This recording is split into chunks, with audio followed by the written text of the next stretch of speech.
Assessora Cera, oggi si parla di sostenibilità, ma soprattutto di innovazione. Un binomio potremmo dire perfetto dove Padova è protagonista. Assolutamente sì, io ricordo sempre che Padova Mission City ha una mission di Smart and Climate Neutrality, quindi come dire la parte delle tecnologie e della trasformazione intelligente della città è fondamentale e funzionale per il raggiungimento degli obiettivi di neutralità climatica. Credo sia molto importante anche proprio la sinergia tra l'assessorato alla digitalizzazione e quello all'ambiente proprio per un percorso che sia di compenetrazione e contaminazione tra queste due tematiche.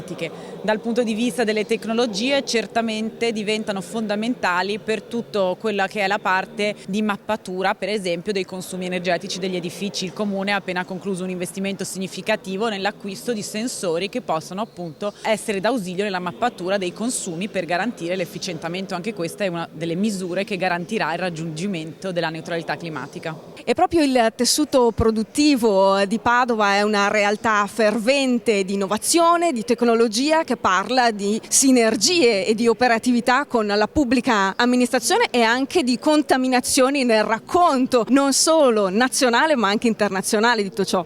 Certo, il fare rete in città in questo momento è fondamentale proprio da un lato per il raggiungimento degli obiettivi di neutralità climatica e dall'altra parte per costruire quell'ecosistema dell'innovazione che deve rendere Padova una appunto capitale europea dell'innovazione. Nella giornata di oggi avremo l'occasione anche di ascoltare per esempio i 36 stakeholder che hanno partecipato al percorso di Padova 2030 con il forum di Agenda 21 proprio per fare rete verso il raggiungimento di questi obiettivi. In città c'è anche un'altra rete importante che sta facendo sistema, che è quella degli stakeholder dell'innovazione, quindi abbiamo avuto già tutta una serie di incontri con la Camera di Commercio, l'Università di Padova, Unismart, gli incubatori presenti in città proprio per condividere degli obiettivi e delle azioni, delle linee strategiche verso la trasformazione intelligente della città.